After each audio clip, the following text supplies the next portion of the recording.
All right, so I've been posting quite a bit about blood sugar regulation, high blood sugar, low blood sugar, and all the things that we should be considering when it comes to treating these conditions.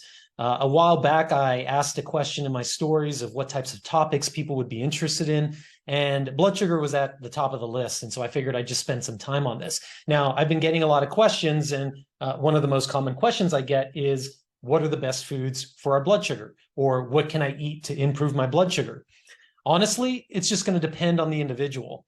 It's ridiculous how we try to generalize something as personal as diet. And while we know that there's foods that are better or more nutritious for you, there's still a lot to unpack when it comes to the individual. For example, a lean human with plenty of muscle mass is going to process or handle a banana or a bowl of oatmeal completely different than a human who is slightly overweight. Somebody who has muscle mass compared to a human who's just skin and bones, or very little muscle mass, they're going to respond to a cookie or to ice cream completely different when they consume it. So the better question is, how are you responding to certain foods? And then those are the foods that you need to be thinking about. And we really need to be careful when we're comparing ourselves. This is why I'm such a big fan of continuous glucose monitoring, or CGMs. At the least, getting a glucometer. Right? You can go to CVS or Walmart, get a $20 glucometer, prick your finger, check your blood sugar. You could do that before your meal, eat your meal, check yourself afterwards, and you can see how your body's responding to different foods.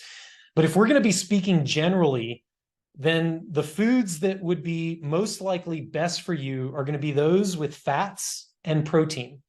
You see, fat has no impact on our blood sugar or our insulin. And this is why you hear that keto is such a good diet for diabetics.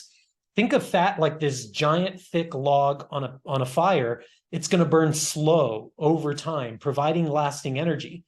Protein by itself will have a small effect on your blood sugar and your insulin, and that effect is going to be lessened when that protein is eaten with a lot of fat, or with fiber, for example, like with vegetables.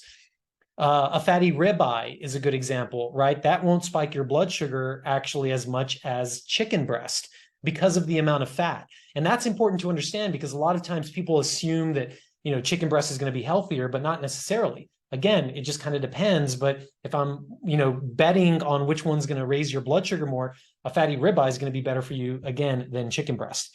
That's why when it comes to stable blood sugar, I always recommend fatty proteins. So red meat, beef, organ meats, eggs, fatty fish. These are all the foods that I would shoot for. My top foods are going to be grass-fed beef, lamb, goat, organ meats, pastured pork, dark chicken meat, fatty fish, eggs, shellfish. Then you have things like coconut, avocados, olives, full-fat dairy, if you tolerate that, nuts and seeds. So that would be, a good source of protein for any diabetic or anybody wanting to improve their insulin sensitivity.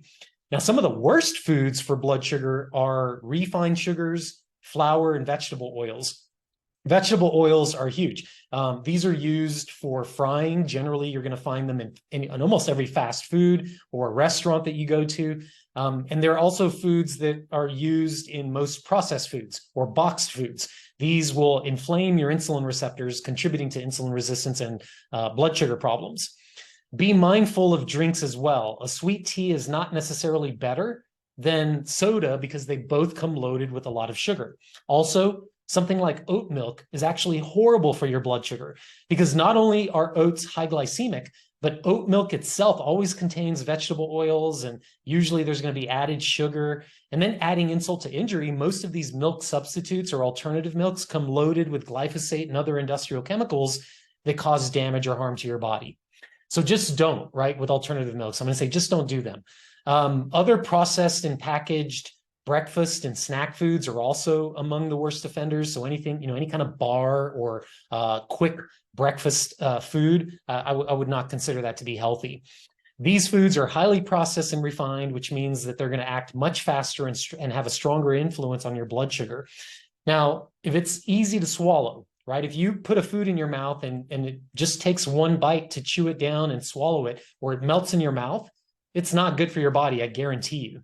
And all that said, don't make it hard. Prioritize cooking foods from home, loading up on healthy fats, fatty proteins, mix in some vegetables, keep it all super simple, and you're going to be off to a great start for better blood sugar.